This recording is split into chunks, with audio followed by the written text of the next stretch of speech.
Seigneur, pour ces moments maintenant que nous allons partager en ouvrant ta parole pour avoir aussi cette indication, cette orientation dans la prière où nous voulons mener ce combat, c'est vrai, tenir devant toi et croire que tu es ce Dieu qui ne change pas, le même hier, aujourd'hui, éternellement pour intervenir dans la vie des hommes. Tu te plais à venir intervenir dans la vie des êtres humains, des peuples, des nations, des pays parfois entiers. Et pourtant, on est indigne, on ne mérite rien. Mais ça, c'est l'effet de ta grâce et de ta miséricorde. Loué soit ton nom, Seigneur. Nous sommes devant toi et nous voulons en être conscients dans le nom de Jésus.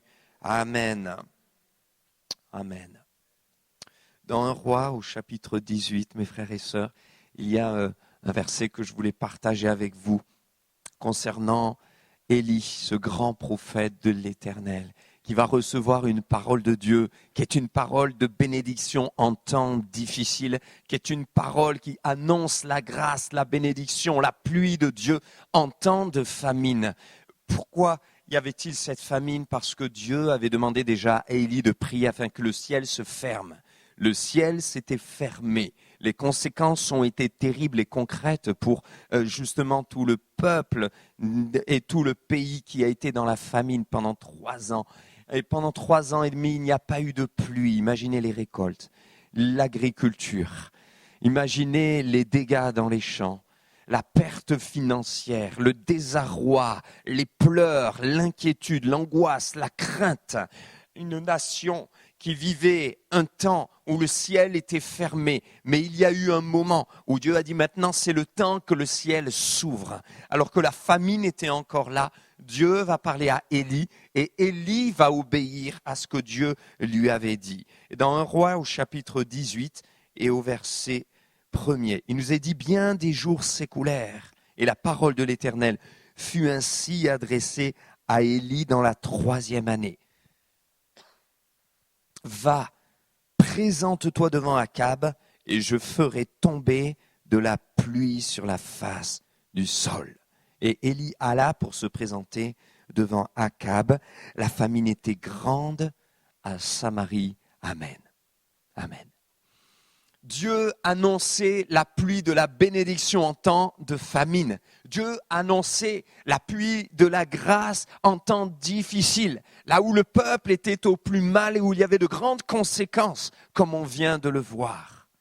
Et Élie a obéi. Élie y est allé. Élie a accepté de combattre. On va voir un peu plus loin du verset 40 au verset 44 que Élie n'a pas juste attendu. Dieu nous invite à la patience. Mais la patience, selon Dieu, est une patience active et non une patience passive. Dans ce domaine-là, d'ailleurs, particulièrement, le domaine de l'agriculture, celui qui concerne le laboureur, n'est-ce pas Jacques qui le dira au chapitre 5 ? Soyez patients, Jésus vient bientôt et nous parle de son retour. Et il nous invite à la patience du laboureur. Mais la patience du laboureur n'est pas une patience passive. C'est une patience active. Et Élie a été en action. Dieu lui a dit, tu vas prier. Et la pluie de la bénédiction qui n'est pas tombée depuis 3 ans et demi va retomber sur la face du sol pour bénir à nouveau mon peuple. Élie va y croire. Élie va se confier dans cette parole. Il va placer toute sa confiance en ce que Dieu lui avait dit, mais il ne va pas juste attendre passivement. Il va s'attendre activement. Voici la foi que Dieu nous demande. Il dit, je ferai tomber la pluie. Peut-être même dans le monde, peut-être avec ce qui se passe en Ukraine et ce qui se passe avec la Russie. Moi, je crois que Dieu est capable d'intervenir dans la vie des hommes, d'intervenir dans la vie des nations, d'intervenir dans la vie des peuples. Et il dit, mais va, prie, monte sur le mont Carmel comme Élie. Et là, je ferai tomber la pluie. Attends-toi à la grâce de Dieu, sois dans une patience active et non pas dans un attentisme. Dieu nous appelle à une foi qui arrache aussi la bénédiction. Et c'est ce qu'il veut nous dire ce soir.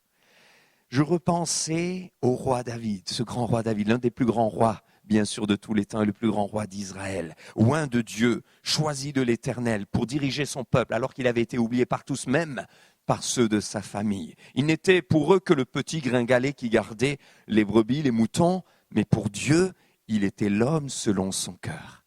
Et Dieu avait déjà placé son regard sur lui. Et c'est ainsi que le prophète Samuel va être interpellé lorsque Dieu lui dira « Ne prends point garde à l'apparence d'Éliab, à l'apparence d'Abinadab, à l'apparence de Shama, c'est-à-dire les frères aînés de David qui, eux, étaient grands, costauds et avaient en apparence humaine la carrure d'un roi. Car l'homme regarde à ce qui frappe les yeux, mais Dieu regarde au cœur. Moi, j'ai vu le cœur du petit dernier qui est en train de garder les brebis.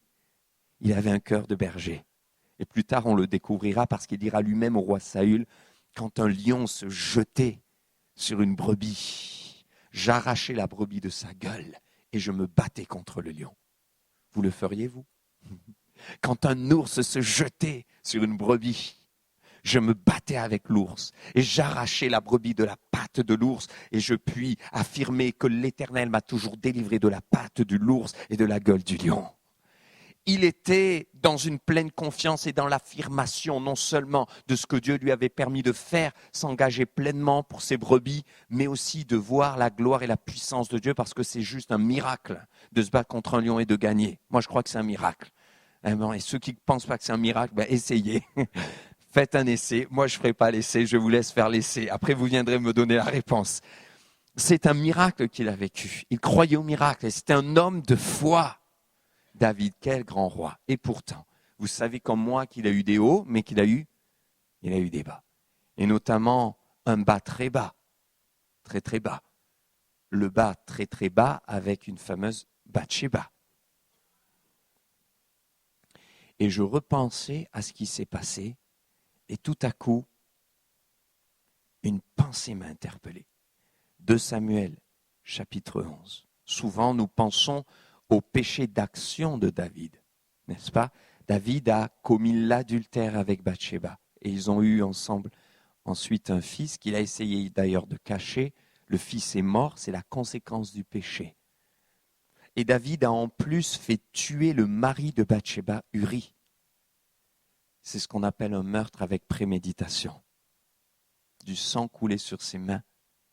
Et quel adultère. Certains le jugeront, l'accuseront, mais mes frères et sœurs, je crois que nous avons besoin d'humilité. Dieu avait quand même vu qu'il était un homme selon son cœur. Et quand Dieu va envoyer Nathan le prophète pour lui révéler tout son péché, David va aussitôt s'humilier devant Dieu. Alors qu'il avait péché, comment Dieu a-t-il pu l'appeler un homme selon son cœur alors qu'il a commis un si grand péché? Ce n'est pas rien quand même. Un meurtre avec préméditation et un adultère. Eh bien, parce que David avait un cœur humble auprès de se repentir sans attendre dès que Dieu lui montrait son péché.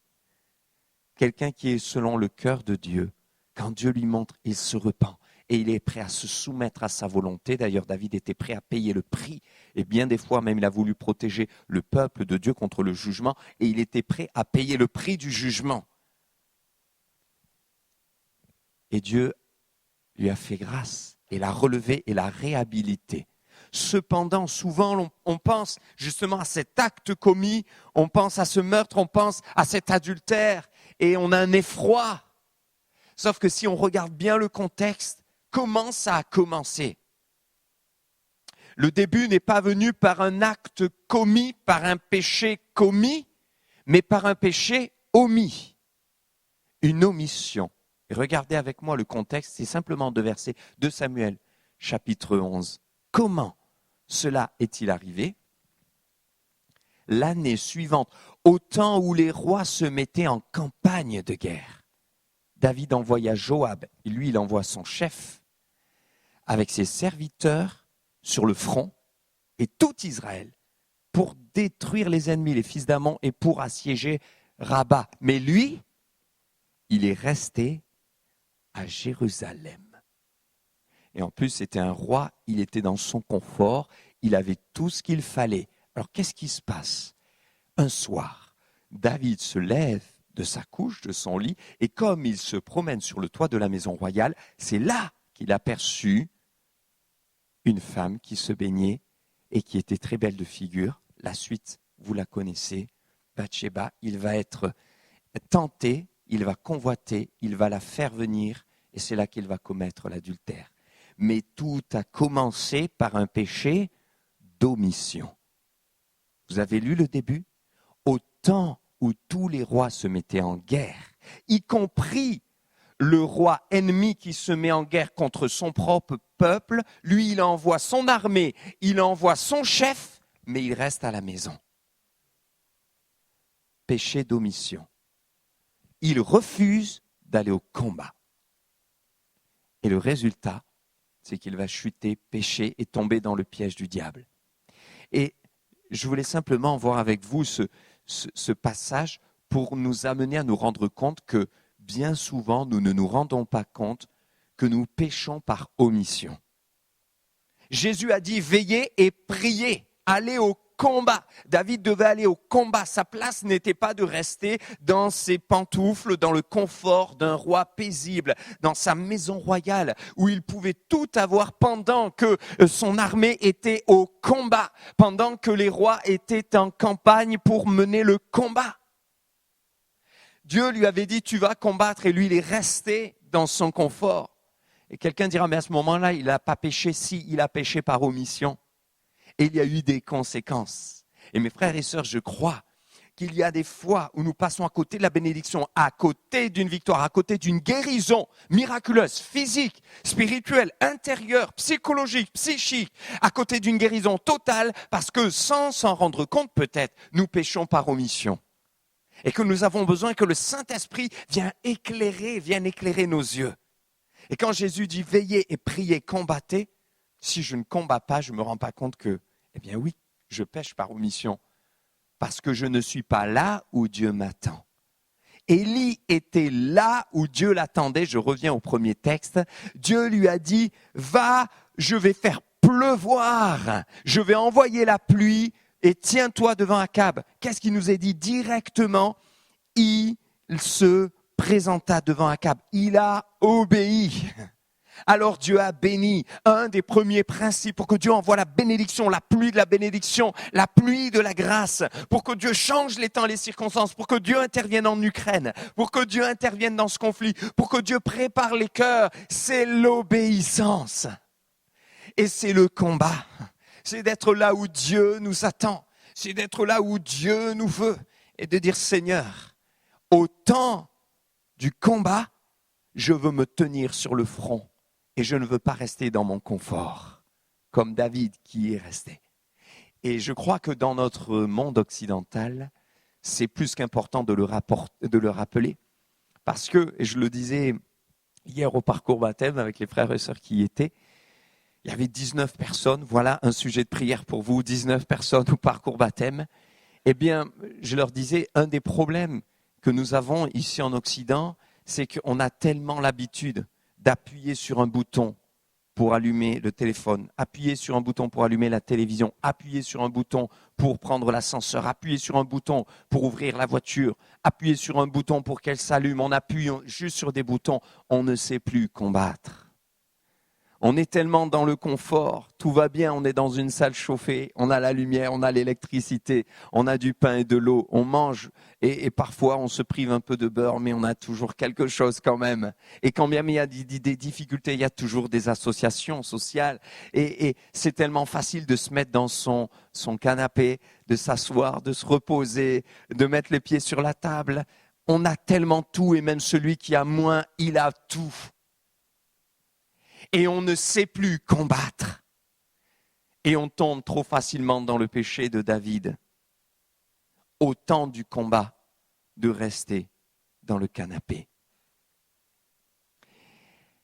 Et je crois que les temps de la faim, les temps que nous vivons, les temps de la guerre, les temps de la famine, comme les temps d'Élie, c'était une famine physique. Pour nous, c'est une famine spirituelle. Ce sont des temps propices au combat. La Bible nous dit, il y a un temps pour tout. Il y a un temps pour se reposer. Il y a un temps pour combattre. Et dans les temps de la faim, Dieu nous attend à genoux. Élie a su combattre. Dieu avait dit, je vais faire pleuvoir. Et maintenant, on voit le verset 40 et on va aller jusqu'au verset 44. Alors, voici ce que Élie va dire. Saisissez les prophètes de Baal. Ce sont des faux prophètes qui étaient conduits, dirigés par des esprits démoniaques. Si vous regardez ce qui s'est passé au Mont Carmel, ils se faisaient des incisions, ils dansaient, ils chantaient, ils appelaient des dieux étrangers, ils se scarifiaient. Moi, je crois que c'était des gens qui étaient soit possédés, soit liés par des esprits démoniaques. Et quand on voit qu'ils étaient sous l'emprise de Jézabel, on voit que, eh bien, il y avait là tout un contexte et une atmosphère spirituelle. Élie va invoquer le Dieu des cieux en lui disant, montre à ce peuple que c'est toi le seul vrai Dieu. Envoie le feu du ciel. Le feu va tomber sur l'Holocauste qui avait été préparé. Tout le monde va voir que l'Éternel Dieu était le Dieu des cieux, le roi des rois, le Dieu tout-puissant. Et c'est ainsi qu'ils vont revenir de tout leur cœur à Dieu. Mais Élie ne va pas s'arrêter là. Saisissez les prophètes de Baal, ces faux prophètes, qu'aucun d'eux n'échappe. Ils les saisirent et les fit descendre au torrent de Kison, où il les égorgea. Je reconnais, c'est mais on va y revenir. Et Élie dit à Akab, monte, mange et bois, car il se fait un bruit qui annonce la pluie. Akab monta pour manger, pour boire, mais Élie monta au sommet du Carmel et se penchant contre terre, il mit son visage entre ses genoux. Et il dit à son serviteur, monte, regarde du côté de la mer. Le serviteur monta et regarda, et il dit, il n'y a rien. Et il dit 7 fois, retourne. Et à la 7e fois, il dit, voici un petit nuage qui s'élève de la mer et qui est comme la paume de la main d'un homme. Et il dit, monte, et dit à Akab, attelle et descends, afin que la pluie ne t'arrête pas. Amen. Et la pluie est tombée comme un torrent, la pluie de la bénédiction est arrivée. Quelques principes importants sur ce texte.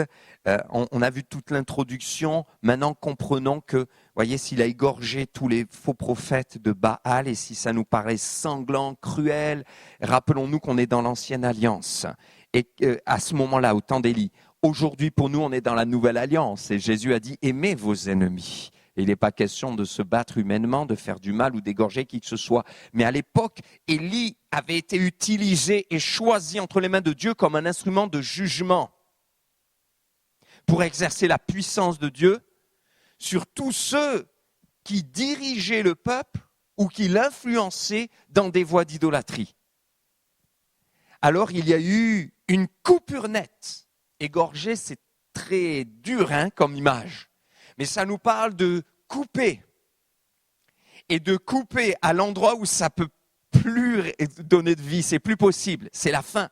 Et j'aimerais vous dire, mes frères et sœurs, que pour que Dieu envoie la pluie de la bénédiction, il a fallu d'abord que Élie exerce un jugement afin que le peuple ne revienne pas à ses travers, mais vive dans une vie de sainteté pour Dieu. Et Dieu nous demande à nous aussi d'être capables de couper, d'être capable de sectionner des choses qui dans nos vies nous prennent, nous tiennent et qui ne sont pas à sa gloire. Ça peut être des attirances, des addictions, des choses qui vous tiennent et vous êtes là et vous vous dites mais pourquoi je perds tout ce temps à faire ça ? Et Dieu veut te dire qu'il veut te revêtir la puissance du Saint-Esprit pour t'aider à couper cela afin que tu deviennes aussi un instrument entre ses mains pour que la pluie, la bénédiction vienne. Il y a des conditions. Elle dit, il faut maintenant être capable de dire, je coupe. Je vous donne un exemple très concret. Parfois, on dit, Seigneur, je veux vivre quelque chose de fort avec toi. Je veux être rempli du Saint-Esprit. Quelqu'un qui dit, je veux être baptisé du Saint-Esprit. Et puis, il passe tous ses soirs devant la télé, jamais à prier. Ça peut attendre longtemps. Et si on lui dit, mais pourquoi tu fais ça? Oui, c'est plus fort que moi. Alors coupe! Et mets-toi à genoux et cherche la face de Dieu. Et lorsqu'on cherche la face de Dieu, on prie, on lui demande de venir. À un moment donné, le ciel s'ouvre. Comme ça s'est ouvert ce jour-là. Et la pluie tombe et le Seigneur te baptise du Saint-Esprit. Il faut savoir couper. C'est la sanctification d'Élie.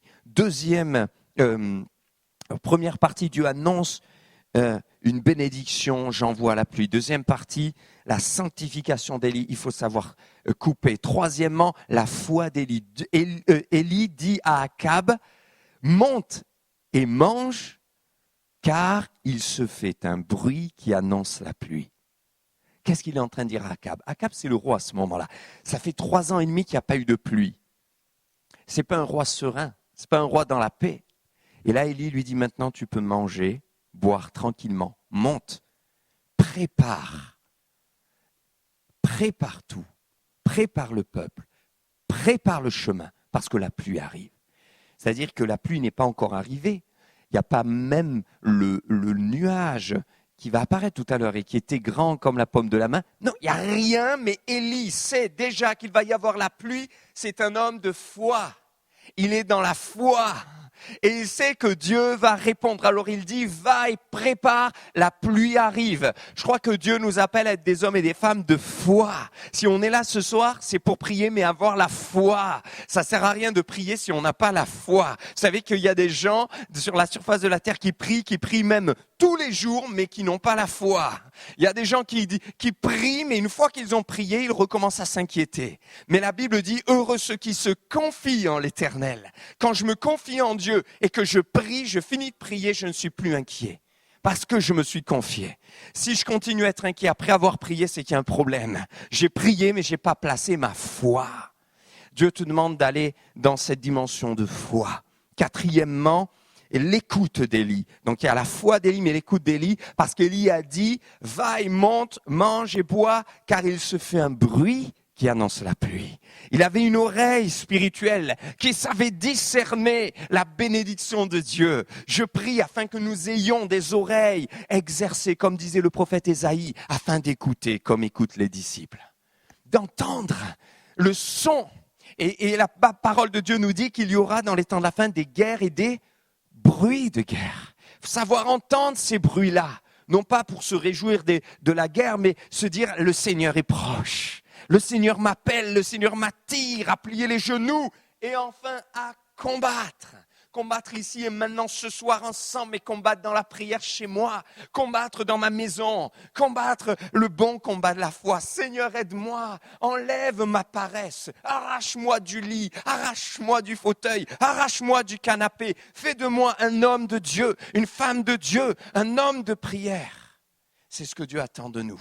On est dans les temps de la fin. Jésus vient bientôt et quand il viendra, ce sera trop tard pour dire « Seigneur, fais de moi quelqu'un de consacré ». Il dira trop tard. Cette bénédiction-là, elle est partie. Tu en as eu d'autres, mais celle-là, elle est partie. Je voulais œuvrer avec et au travers de toi. Mais je t'ai appelé et tu n'étais pas là. Seigneur, aide-moi à avoir cette oreille qui entend le bruit de la pluie arriver. Et qui ne dit pas donc on attend, mais qui dit donc il est temps de prier. Cinquièmement, la persévérance d'Élie. Élie dit à son serviteur, toi aussi monte. Vous voyez, Élie dit à Akab monte, il dit à son serviteur monte, mais vous savez ce qu'il fait? Il monte. Ce n'est pas quelqu'un qui dit aux autres de faire quelque chose qu'il ne fait pas. Il est cohérent entre ses paroles et ses actes. C'est ce que Jésus faisait. Vous êtes le sel de la terre, vous êtes la lumière du monde.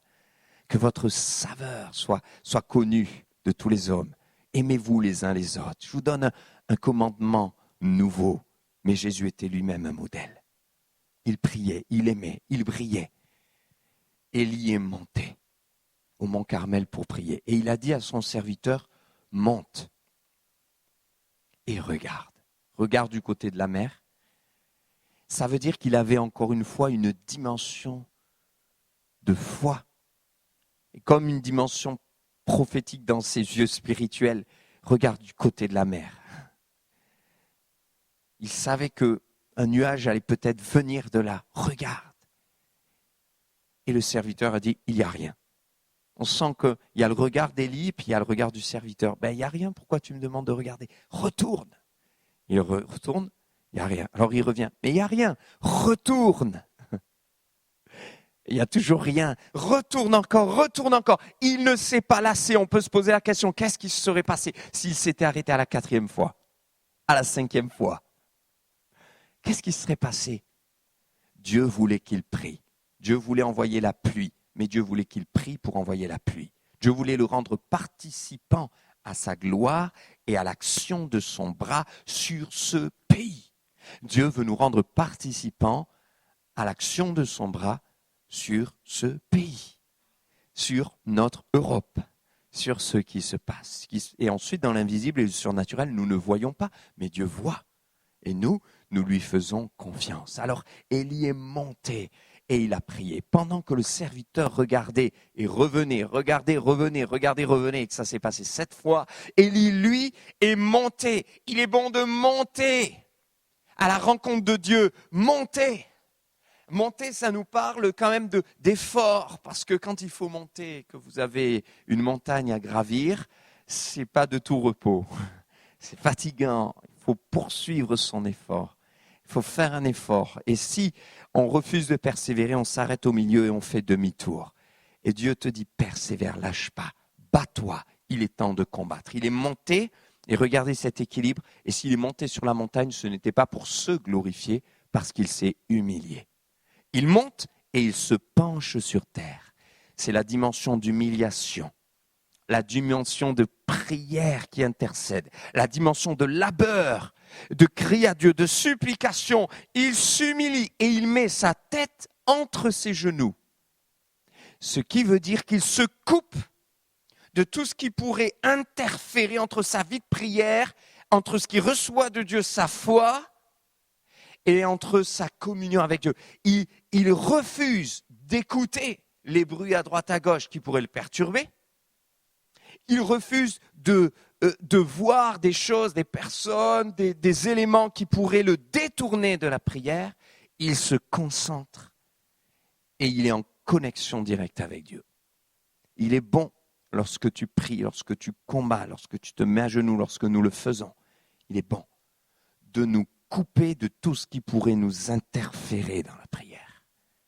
Il est bon de tout couper, de fermer la porte. Matthieu chapitre 6, verset 6, vous connaissez, c'est Jésus qui le dit, quand tu pries, entre dans ta chambre, ferme la porte. Il faut qu'on soit concentré.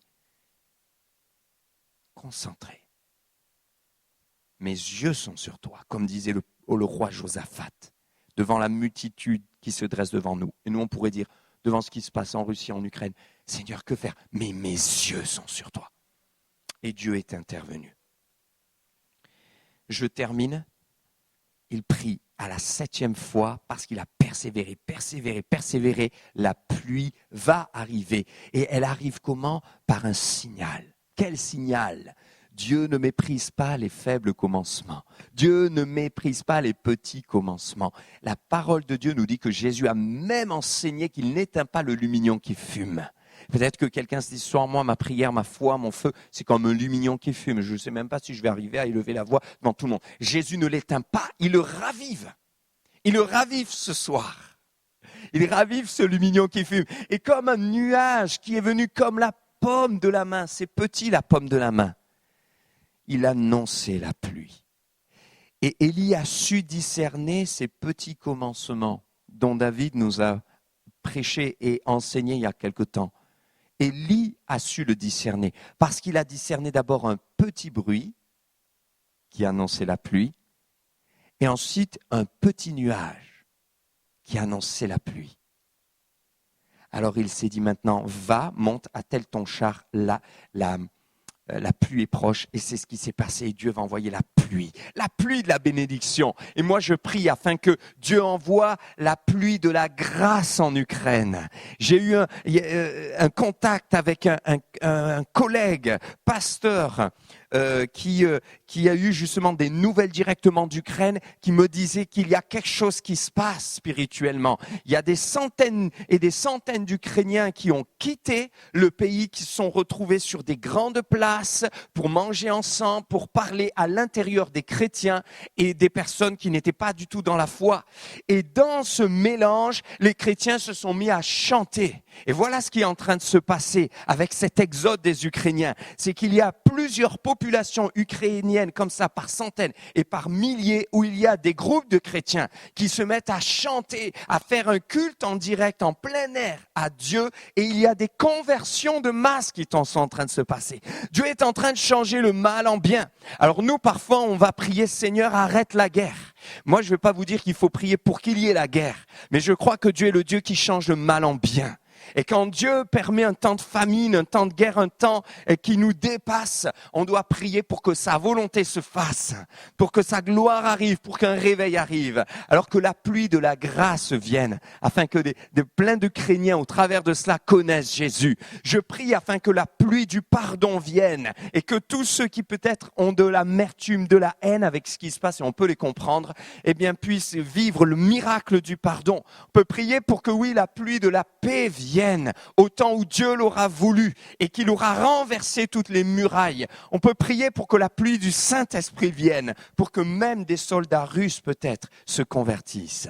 Car si Jésus a changé le cœur de Saul de Tarse et l'a transformé en l'apôtre Paul, il peut le faire même pour des combattants qui sont envoyés, et parfois malgré eux sans réellement savoir le profond de la situation et la réalité. On veut prier pour eux. Mes frères et sœurs, menons ce combat. Dieu nous attend là. Amen. Amen. Merci Seigneur parce que tu es là au milieu de nous ce soir et tu nous inondes de ta grâce, de ta présence. Nous voulons faire partie de ceux qui sauront plier les genoux devant toi et ne pas tourner le dos au jour du combat. Nous ne voulons pas pécher par omission. Nous ne voulons pas être vraiment légers, oublieux, indifférents, mais nous voulons être des hommes et des femmes de Dieu, de prière, et combattre là où il faut combattre dans ces temps de la fin. C'est le moment et nous voulons relever le défi et je prie pour que la pluie de la bénédiction vienne. Et s'il y a des choses à couper, s'il y a des conditions que tu nous demandes, si nous devons persévérer, si nous devons manifester cette foi comme Élie, eh bien si nous avons besoin d'avoir cette écoute et ce regard, nous voici devant toi. Et Seigneur, nous nous humilions devant ta face et nous montons à la montagne de l'Éternel pour être en communion avec celui qui peut changer les temps et les circonstances. Amen.